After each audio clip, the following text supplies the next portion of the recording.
In the movie, Odysseus escapes the Cyclops with a sharpened stake and a herd of sheep. Both of those are in the original poem. What the movie leaves out is a single word. In the poem, the stake does not save him. A pun saves him, a joke that only works in ancient Greek. And after he uses it, he throws it away and buys himself 20 more years lost at sea. Troy has fallen. 12 wooden ships are sailing home across dark water. They stop at the city of Ismarus and burn it. Then an island of wild goats across the water from a coastline of black caves. Odysseus takes 12 men and walks up the beach toward the caves. Inside the largest one they find cheeses stacked in racks and pens of lambs. His crew tell him to take what he can carry and run for the ship. He refuses. He wants to meet the man who lives here. He wants to know what gift the host will give him. Then Polyphemus comes home with his flocks and rolls a boulder across the cave mouth that 22 wagons could not have shifted. He counts his sheep. He lights his fire. He sees them. Odysseus asks him for the gift a guest is owed and reminds him that Zeus protects strangers. The Cyclops laughs at him and said Cyclops care nothing for Zeus, he says. We are stronger than the gods. Then he seizes 2 men, dashes them against the stone floor, and eats them, bones and all. That night Odysseus draws his sword in the firelight and finds the place under the ribs where the liver is. He is one thrust from killing the monster, and he stops. Because if the Cyclops dies, the boulder stays. They would starve in the dark beside the body. He has to blind the Cyclops and then be carried out past him. They cut a stake from a green olive trunk, sharpen the point, and harden it in the coals. The next evening, after the Cyclops has eaten 2 more men, Odysseus offers him wine. Strong wine, poured neat, given to him at Ismarus by a priest of Apollo, whose family he spared. 3 bowls. The Cyclops drinks 3 bowls. And then, pleased, he asks his guest for a name so he can give him the gift he promised. Odysseus says, Nobody. My name is Nobody. And the Cyclops gives him his gift. Nobody, he says, I will eat last of all his companions. Then he falls backward into the wine-sleep and does not move. They drive the olive stake into the coals until the point glows red. They lift it together, and they put it in the eye. Odysseus leans on the burning wood and turns it like a shipwright turning a drill. The hiss and the steam come before the pain. Polyphemus tears the stake out and screams.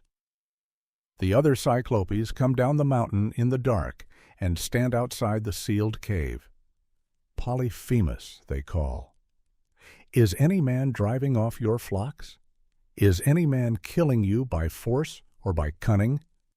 And the blinded giant answers honestly, Nobody is killing me by cunning. Then it is a sickness sent by Zeus, they say, and they walk back up the mountain to bed.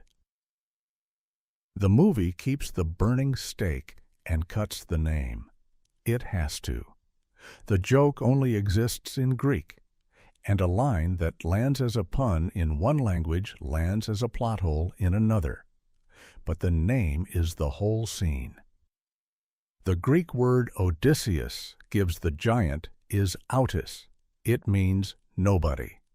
But when the other giants shout their question through the stone, Greek grammar forces them into a different form of that same negative. What comes out of their mouths is metis. And metis, spoken aloud in the dark on that mountainside, is indistinguishable from the Greek word metis. Metis means cunning, the intelligence that wins by trickery.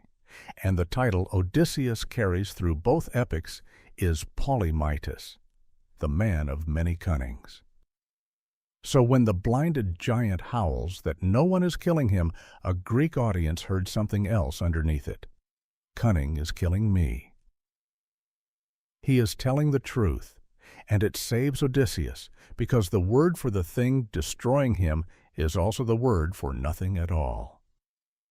In the morning, the blind Cyclops rolls the stone aside and sits in the doorway with his arms spread wide, feeling the back of every sheep as it passes out into the light.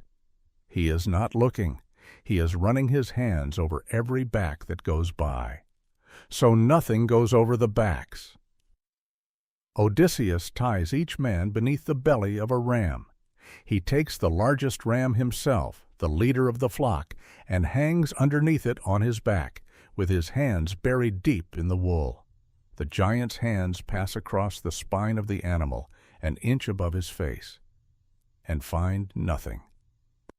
And Polyphemus stops that ram and talks to it.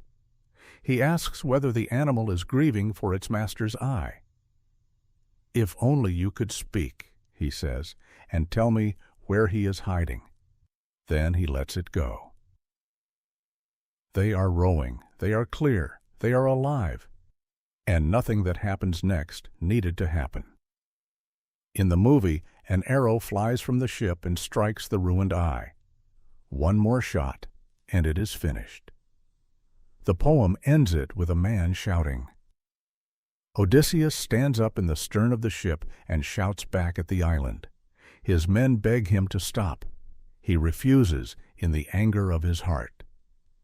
Polyphemus tears the peak off a hill and throws it at the sound of the voice, and the wave nearly drives them back onto the beach. And Odysseus shouts again, and this time he gives his name.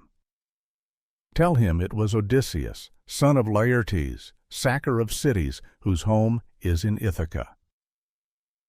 And the Cyclops answers that a seer warned him of this years ago, that a man named Odysseus would come and take his sight. He had been expecting someone huge, someone magnificent, not a little nothing of a man who needed wine to do it. Then he kneels on the shore, lifts his hands to the sea, and prays to his father Poseidon. He does not ask for Odysseus to die. He asks for something more exact. Let him come home late. Let him come home broken, in another man's ship, having lost every companion. And let him find trouble waiting in his house. That is the plot of the next 20 years. And it only works because the Cyclops has a name to put in the prayer. An arrow says the job is done. A shouted name says the job does not count unless somebody knows who did it. The trick that saved him was being nobody. The mistake that destroyed him was needing the credit.